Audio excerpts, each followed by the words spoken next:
Hello YouTube, welcome to other video. എല്ലാവർക്കും പുതിയൊരു വീഡിയോയിലേക്ക് സ്വാഗതം. എന്നോട് ഒരുപാട് പേര് റിക്വസ്റ്റ് ചെയ്തൊരു വണ്ടിയാണ് ഈ ഇരിക്കുന്ന ഹണ്ടർ 350യുടെ മൂൺ ഷോട്ട് വൈറ്റ് എന്ന് പറഞ്ഞ കളറ്. നമ്മൾ ഒരു മാസം മുമ്പേ നമ്മൾ പുതിയ ഹണ്ടറിൻ്റെ വീഡിയോ ചെയ്തായിരുന്നു. ലൈക്ക് പുതിയൊരു മോഡൽ ലോഞ്ച് ചെയ്തു. ആ റെട്രോൻ്റെ മെട്രോൻ്റെ ഇടയ്ക്ക് ടാർമാക് ബ്ലാക്ക് എന്നൊരു മോഡൽ ലോഞ്ച് ചെയ്തു. അതിനോടൊപ്പം തന്നെ ടോപ്പ് എൻഡിന് 2 കളറും കൂടി ലോഞ്ച് ചെയ്തു. ഒരു മുംബൈ യെല്ലോ, അത് ഞാൻ പ്രീവിയസ് വീഡിയോയിൽ കാണിച്ചായിരുന്നു. അത് കൂടാണ്ട് തന്നെ ലോഞ്ച് ചെയ്തൊരു കളറാണ് ഈ ഇരിക്കുന്ന മൂൺ ഷോട്ട് വൈറ്റ് എന്ന് പറയുന്നത്. ഇത് ഞാൻ പറഞ്ഞ പോലെ തന്നെ ടോപ്പ് വരുന്ന മോഡൽസാണ്, കളേഴ്സാണ് ഈ ഒരു യെല്ലോയും വൈറ്റ് എന്ന് പറയുന്നത്.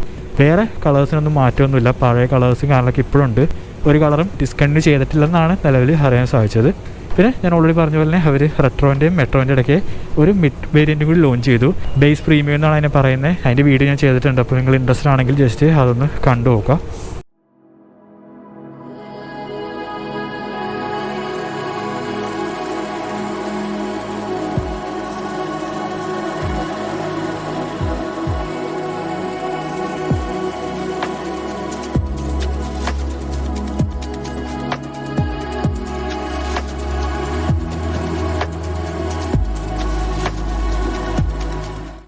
ഓൾറെഡി ഗൈസ്, സോ ഇതാണ് മൂൺ ഷോട്ട് വൈറ്റ്. വണ്ടി അവസാനം കിട്ടി, ഫ്രഷ് വണ്ടിയാണ്. സോ അതുകൊണ്ട് തന്നെ നമുക്ക് വണ്ടി സ്റ്റാർട്ട് ചെയ്തിട്ടോ എക്സോസിനോട്ട് ഏൽപ്പിക്കാനോ പറ്റില്ല. ഞാൻ ഇതിന് മുന്നേ ഹണ്ടറിൻ്റെ ഒരുപാട് വീഡിയോ ചെയ്തിട്ടുണ്ട്. അപ്പോൾ നിങ്ങൾ ജസ്റ്റ് അതൊന്ന് കണ്ടു നോക്കുക. ഈവൻ ഞാൻ നേരത്തെ പറഞ്ഞല്ലോ ഒരു ടാർമാക് ബ്ലാക്ക്, അതിൻ്റെ വീഡിയോയിൽ ഇതിൻ്റെയൊക്കെ പ്രൈസ് എല്ലാം കൂടി ഉൾപ്പെടുത്തിയിട്ട് ഒരു ഡീറ്റെയിൽഡ് വീഡിയോ ചെയ്തിട്ടുണ്ട്. അപ്പോൾ നിങ്ങൾ ഇൻട്രസ്റ്റ് ആണെങ്കിൽ ഞാൻ എൻ്റെ വീഡിയോ ലിങ്ക് താഴെ കൊടുത്തേക്കാം, അല്ലെങ്കിൽ ഇപ്പോൾ ഐ ബട്ടണിൽ വരും. ഇത്ര വേരിയൻറ്റ് വരുന്നുണ്ട്, എന്തൊക്കെ വേരിയൻറ്റ്, എന്തൊക്കെ വ്യത്യാസമുണ്ട്, അങ്ങനെയുള്ള സകല ഡീറ്റെയിൽസും ഞാൻ ആ വീഡിയോയിൽ പറയുന്നുണ്ട്. ഓക്കെ, സോ ഇന്നത്തെ വീഡിയോയിൽ നമ്മൾ ജസ്റ്റ് ഈ ഒരു കളർ മാത്രമേ ഇൻട്രൊഡ്യൂസ് ചെയ്യുന്നുള്ളൂ, ഒരുപാട് ഇൻഡെപ്തായിട്ട് പോകുന്നില്ല. സോ കളറിനെ പറ്റി പറയണം. നമുക്ക് ആക്ച്വലി വൈറ്റ് ടാങ്കാണ് വരുന്നത്. നമുക്ക് ഇവിടെ ഒരു ബ്ലാക്ക് പീസും വരുന്ന സ്റ്റിക്കറാണ്, പെയിൻ്റ് ഒന്നുമല്ല. നമുക്കിവിടെ 3 സ്റ്റാർ കാണാം. ഈ ഒരു സൈഡിലെ സ്റ്റിക്കറും ആ ഒരു സൈഡിലെ വ്യത്യാസമുണ്ട്. നമുക്ക് ഈ ഒരു സൈഡിൽ നോക്കുകയാണെങ്കിൽ ഇവിടെ ഒരു സ്ക്വിഡ് സൈറ്റ് അടിച്ചിട്ട് കാണാൻ പറ്റും. പിന്നെ ഇവിടെ ഒരു 350 എന്നുള്ള ലെറ്ററിങ് ഉണ്ട്. പിന്നെ ഇവിടെ എൻഫീൽഡ് എന്ന് കൊടുത്തിട്ടുണ്ട്. പിന്നെ ഇവിടെ ഒരു ആസ്ട്രോൺ ഉണ്ട്, 2 കുപ്പി ബിയറായിട്ടിരിക്കുന്ന ഒരു ഫോട്ടോ ഉണ്ട്. അപ്പർ സൈഡിലേക്ക് വരുവാണെങ്കിൽ എൻ്റാലി ഡിഫറെൻറ്റ് ഗ്രാഫിറ്റിയാണ്. ഇവിടെ അതെ പുള്ളി വെള്ളം അടിച്ച് ഉറങ്ങിപ്പോയി. പിന്നെ ഇവിടെ സ്ക്വിഡ് ചിരിച്ചുകൊണ്ടിരിക്കണൊക്കെ മാറിയിട്ട് സാഡ് ഫേസായി. സോ 2 ടൈപ്പ് ഗ്രാഫിറ്റി സ്റ്റിക്കറാണ് നമ്മുടെ റൈറ്റ് സൈഡിൽ ലെഫ്റ്റ് സൈഡിലും വരുന്നത്, സെയിം അല്ല. പിന്നെ ഇവിടെ നമ്മുടെ ഹണ്ടർ 350 ഗ്രാഫിറ്റി സ്റ്റൈലിങ്ങനെ കൊടുത്തിട്ടുണ്ട്. നല്ല രസമുണ്ട് മൊത്തത്തിൽ കാണാനായിട്ട്. പിന്നെ നോക്കുവാണെങ്കിൽ നമുക്ക് ഫ്രണ്ട് വീൽ ഇങ്ങനെ യെല്ലോ ആയിട്ടുള്ള ചെറിയൊരു പിൻ സ്ട്രിപ്പ് ഇവിടെ കൊടുത്തിട്ടുണ്ട്. ഈ ഒരു സൈഡിൽ അപ്പർ സൈഡിലുണ്ടോ? അതെ, അപ്പർ സൈഡിലും ഉണ്ട്. ബാക്കിലേക്ക് വരുവാണെങ്കിൽ ഒരു ഫുൾ വിഡ്ത്തിലുള്ള പേർപ്പിൾ പിൻ സ്ട്രിപ്പ് കാണാനായിട്ട് പറ്റും. പിന്നെ ആ ഫ്രണ്ടിൽ കണ്ട പോലത്തെ ഒരു യെല്ലോയും കൂടി കൊടുത്തിട്ടുണ്ട്. അവർക്ക് ആക്ച്വലി ആ ഒരു പർപ്പിളും കൂടി അവിടെ കൊടുക്കായിരുന്നു. പിന്നെ വേറെ എന്താ പറയുക, വേറെ മാറ്റങ്ങളൊന്നുമില്ല. ഞാൻ പറഞ്ഞു ടോപ്പ് വേരിയൻ്റ് ആയതുകൊണ്ട് തന്നെ നമുക്ക് LED ഹെഡ്ലൈറ്റും കാര്യങ്ങളൊക്കെ വരുന്നുണ്ട്. പിന്നെ നമുക്ക് ട്രിപ്പർ സ്റ്റാൻഡേർഡ് വരുന്നുണ്ട്. നമുക്ക് ഈ വണ്ടിക്ക് ടെക് എന്ന് പറയാനായിട്ടുള്ള ആകെയുള്ളത് ഈ ഒരു ട്രിപ്പറാണ് കേട്ടോ. ഫോണായിട്ട് പെയർ ചെയ്ത് കഴിഞ്ഞാൽ ടേൺ ബൈ ടേൺ നാവിഗേഷൻ നമുക്ക് ഈ ഒരു ട്രിപ്പറിൽ കാണാനായിട്ട് പറ്റും. അത് കൂടാണ്ട് തന്നെ നിങ്ങളിപ്പോൾ turn by turn navigation use ചെയ്യുന്നില്ല എന്നുണ്ടെങ്കിൽ നമുക്കിതിൽ ടൈം കാണിക്കും. കൺസോൾ എടുത്ത് നോക്കുകയാണെങ്കിൽ നമുക്കിവിടെ ഒരു വലിയ സ്പീഡോമീറ്റർ കാണാനായിട്ട് പറ്റും. RPM മീറ്റർ ഇല്ല. ഫ്യൂവൽ ലെവൽ ഇൻഡിക്കേറ്റർ ഉണ്ട്. പിന്നെ ഗിയർ പോസ് ഇൻഡിക്കേറ്റർ, യെസ്, അതിനെപ്പറ്റി സംസാരിക്കണം.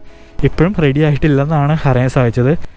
പ്രീവിയസ്ലി ഒരുപാട് കംപ്ലയിൻ്റൊക്കെ കൊടുത്തായിരുന്നു, ഗിയർ പോസ് ഇൻഡിക്കേറ്റർ ഇതുവരെ വന്നിട്ടില്ല. വണ്ടിക്ക് ഗിയർ പോസ് ഇൻഡിക്കേറ്റർ ആക്ച്വലി ഈ മീറ്ററിൽ കമ്പാറ്റബിൾ ആണ്. ബട്ട് എന്തോ ഒരു പാർട്ടിൻ്റെ ഷോർട്ടേജ് ഉള്ളതുകൊണ്ട് ആ ഒരു ഗിയർ പോസ് ഇൻഡിക്കേറ്റർ ഹണ്ടറിലും വന്നിട്ടില്ല. ഐ തിങ്ക് പ്യൂറിലും സെയിം ഇഷ്യൂ ഉണ്ടെന്നാണ് എനിക്ക് തോന്നണേ. ഇപ്പോഴും അത് റിസോൾവ് ആയിട്ടില്ല. സോ നിങ്ങൾ ഈ വണ്ടി എടുക്കുകയാണെങ്കിൽ ഗിയർ പോസ് ഇൻഡിക്കേറ്റർ ഇല്ല എന്ന സെൻസിൽ വന്ന് എടുക്കുക. വയറിംഗ് കിറ്റ് മൊത്തം മാറുന്നൊക്കെയാണ് ഇപ്പോൾ അറിയാൻ സാധിച്ചത്. ഇവിടുത്തെ സ്പെക്കുലേഷൻസ് വെച്ച് പറയാം കേട്ടോ, ഇത് കൺഫേംഡ് അല്ല. ആ ഒരു സെയിം എഞ്ചിനാണ്, ആ ഒരു സീരീസ് 349cc എയർ കൂൾഡ് എഞ്ചിനാണ് ഇതിൽ വരുന്നത്. നമുക്ക് അറൗണ്ട് 20 bhp അടുത്താണ് പവർ വരുന്നത്. ബട്ട് അതൊന്നല്ല ഇതിൻ്റെ ഇമ്പ്രസീവ് എന്ന് പറയുന്നത്. ഇതിൻ്റെ ടോർക്കാണ് ഏകദേശം 27 Nm ടോർക്ക് അറ്റ് വെറും 5000 RPM താഴെ കിട്ടുമ്പോൾ അത് നിങ്ങൾ ഇമ്മീഡിയറ്റ്ലി ഫീൽ ചെയ്യും. നിങ്ങൾ ഈ വണ്ടി ഓടിച്ച് ഫസ്റ്റ് ഗിയർ എടുക്കുമ്പോൾ തന്നെ ഫീൽ ചെയ്യാൻ പറ്റും that 27 Nm torque mated with 5 speed gear box ആണ്. നമുക്ക് ലാസ്റ്റ് ഇയർ അപ്ഡേറ്റിൽ സ്ലിപ്പ് ആൻഡ് അസിസ്റ്റ് ക്ലച്ചിങ് ആളൊക്കെ വന്നിട്ടുണ്ട് കണ്ടോ. വളരെ ലൈറ്റ് ആയിട്ടുള്ള ക്ലച്ചാണ്, അതാണ് അസിസ്റ്റ് എന്ന് പറയുന്നത്. പിന്നെ അതുകൂടാണ്ട് തന്നെ നമുക്ക് റിയർ വീല് ലോക്കിങ്ങോ ഹോപ്പിങ്ങോ ഒന്നും ആവില്ല, അതിനാണ് സ്ലിപ്പർ ക്ലച്ച് എന്ന് പറയുന്നത്. ഓക്കെ, പിന്നെ വേറെ വിഷ്വലി ഞാൻ പറഞ്ഞു ഈ ഒരു ടാങ്കും ഈ ഒരു സ്റ്റിക്കേഴ്സും മാറ്റി കഴിഞ്ഞാൽ സെയിം, വേറെ മാറ്റങ്ങളൊന്നുമില്ല. പിന്നെ ഈവൻ സീറ്റ്സ് വരെ സെയിം ആണ്. അപ്ഡേറ്റിൽ കഴിഞ്ഞ വർഷത്തെ അപ്ഡേറ്റിൽ സീറ്റിൻ്റെ പാഡിംഗ് ഒക്കെ മാറ്റിയിട്ടുണ്ട്. അത് കൂടാണ്ട് തന്നെ സസ്പെൻഷനും ഒന്ന് റിവൈസ് ചെയ്തിട്ടുണ്ട്. കാരണം ഒരുപാട് പേര് വളരെ സ്റ്റിഫറായിട്ടുള്ള സസ്പെൻഷനാണെന്ന് പറഞ്ഞിട്ട് ഇപ്പോൾ കണ്ടു. ഇപ്പോൾ എനിക്ക് തോന്നുന്നത് പ്രോഗ്രസീവ് സ്പ്രിംഗ് ആണെന്നാണ് എനിക്ക് തോന്നണേ. നിങ്ങൾക്ക് വേണമെങ്കിൽ നിങ്ങളുടെ പഴയ ഹണ്ടറിൽ, അതായത് ഫസ്റ്റ് ജെൻ ഹണ്ടറിലേക്ക് വേണമെങ്കിൽ ഇത് റെട്രോഫിറ്റ് ചെയ്യാനായിട്ട് പറ്റും കേട്ടോ. പിന്നെ ബ്രേക്കിംഗ് ഡ്യൂട്ടീസ് നോക്കി കഴിഞ്ഞാൽ നമുക്ക് ഒരു ഫ്രണ്ടിൽ 300 mm ഡിസ്കും ബാക്കിൽ 270 mm ഡിസ്ക് കാണാൻ പറ്റും. വണ്ടിക്ക് ഡ്യുവൽ ചാനൽ ABS കാര്യങ്ങളൊക്കെ വരുന്നുണ്ട്. നമുക്കത് ഓഫ് ചെയ്യാനൊന്നും പറ്റുമൊന്നുമില്ല.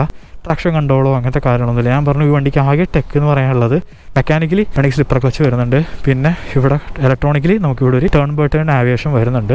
അല്ലാത്ത പക്ഷം നമുക്ക് ട്രാക്ഷൻ കൺട്രോളോ അങ്ങനത്തെ ക്വിക്ക് ഷിഫ്റ്ററോ അങ്ങനത്തെ സാധനങ്ങളൊന്നുമില്ല. കാരണം വൺസ് നിങ്ങളിത് ഓടിച്ച് കഴിഞ്ഞാൽ മനസ്സിലാവും അതൊന്നും വണ്ടിക്ക് ആവശ്യമില്ല. കാരണം ഇതെന്ന് പറഞ്ഞു കഴിഞ്ഞാൽ എന്താ പറയുക, ഒരു സിറ്റിയിലേക്ക് നോക്കുന്നുണ്ട്, പലപ്പോഴൊക്കെ ഒരു ഷിക്കേമ്പുള്ള റോഡിലൊക്കെ ഒരു മോർണിംഗ് റൈഡൊക്കെ എടുക്കണം, ഒരു എക്സോസ് റൈഡൊക്കെ ഒന്ന് എൻജോയ് ചെയ്യണം, അങ്ങനെയുള്ളവർക്ക് പറ്റിയൊരു വണ്ടിയാണ്. ശരിക്കും ഒരു മെച്യൂർഡ് ആയിട്ടുള്ള റോയൽ എൻഫീൽഡാണ്. നിങ്ങൾ ഈ ഒരു ഗ്രാഫിക്സും കാര്യങ്ങളും നോക്കി വണ്ടീനെ അണ്ടർ എസ്റ്റിമേറ്റ് ചെയ്യേണ്ട. ഓക്കെ, പിന്നെ മറ്റു റോയൽ എൻഫീൽഡ് വെച്ച് നോക്കുമ്പോഴത്തേക്കും ഷോർട്ടർ വീൽ ബേസ് ആണ്. അതാണ് ഞാൻ പറഞ്ഞ ഷിക്കേമ്പുള്ള റോഡുകളിലൊക്കെ നന്നായിട്ട് എൻജോയ് ചെയ്യാനായിട്ട് പറ്റും. ഈ വണ്ടി ശരിക്കും കോണേഴ്സിലൊക്കെ ക്ലാസിക്കിനേലും നമ്മുടെ മീറ്റിയോറിനൊക്കെ നന്നായിട്ട് എൻജോയ് ചെയ്യാനായിട്ട് പറ്റും. പ്രൈസ് വരുന്നത് ഏകദേശം 2,06,000 രൂപയാണ്. ഞാൻ പറയുന്നത് ടോപ്പ് മോഡലായതുകൊണ്ട് തന്നെ 2,06,000 രൂപയാണ്. നമുക്കിത് കൂടാണ്ട് തന്നെ ഞാൻ പറഞ്ഞു മുംബൈ യെല്ലോ എന്ന് പറഞ്ഞിട്ടൊരു കളറും കൂടി ഇതിൻ്റെ ഒപ്പം ലോഞ്ച് ചെയ്തായിരുന്നു. പിന്നെ ഇത് കൂടാണ്ട് നമുക്ക് typical London red, Tokyo black, Rebel blue ഈ ഒരു വേരിയൻറ്റിൽ വരുന്നുണ്ട്. അതിൻ്റെ താഴെ തന്നെ മെട്രോൻ്റെ ബേസ് വേരിയൻറ്റ്, അതായത് മിഡ് സ്പെക്കിൻ്റെ ഒരു ഫേവറേറ്റ് കളറാണ് ഇരിക്കുന്നത്. ഗ്രാഫൈറ്റ് ഗ്രേ ആണെന്നാണ് എനിക്ക് തോന്നണേ. ഈ ഒരു മാറ്റ് ബ്ലാക്ക് കളർ നല്ല രസമുണ്ട് ഇൻ പേഴ്സൺ കാണാനായിട്ട്. ഇത് ആക്ച്വലി മിഡ് വേരിയൻ്റ് ആണ്. മിഡും ടോപ്പും തമ്മിൽ വലിയ വ്യത്യാസമൊന്നുമില്ല, കളർ വൈസ് മാത്രമേ വ്യത്യാസമുള്ളൂ. രണ്ടിനും നമുക്ക് ട്രിപ്പറും കാര്യങ്ങളൊക്കെ കിട്ടുന്നത് കാണാനായിട്ട് പറ്റും. ഈ വണ്ടിക്ക് നമുക്ക് ട്രിപ്പറും കാര്യങ്ങളൊക്കെ വരുന്നുണ്ട്. അതിന് ഓൺ റോഡ് പ്രൈസ് വരുന്നത് ഏകദേശം 2,01,000 കണ്ടാണ്. 2,01 കണ്ടാണ് അതിന് ഓൺ റോഡ് പ്രൈസ് വരുന്നത്. താഴെ ഞാൻ പറഞ്ഞു പുതിയതായിട്ട് ലോഞ്ച് ചെയ്ത ടാർമാക് ബ്ലാക്ക് വരുന്നുണ്ട്. അതിനകത്തേക്കും 1,83,000 വരും. അതിൽ ഒരുപാട് വ്യത്യാസമുണ്ട്. ആ വ്യത്യാസങ്ങൾ എന്താണെന്നുള്ള വെച്ചിട്ടൊരു വീഡിയോ ഞാൻ പറഞ്ഞ പോലെ ചെയ്തിട്ടുണ്ട്. അത് ജസ്റ്റ് നിങ്ങളൊന്ന് കണ്ടു നോക്കാം. പിന്നെ ഏറ്റവും താഴെ നമ്മുടെ റെട്രോ വരുന്നുണ്ട്, ഒറ്റ കളറുള്ളൂ ബ്ലാക്ക്. അതാകുമ്പോഴത്തേക്കും 1,69,000 വരും. അതിനും ടാർമാക് ബ്ലാക്കിനും നമുക്ക് സിംഗിൾ ചാനൽ ABS ആണ് വരുന്നത്. പിന്നെ ഈ വക ട്രിപ്പർ കാര്യമൊന്നും അതിനകത്ത് ഉണ്ടാവില്ല.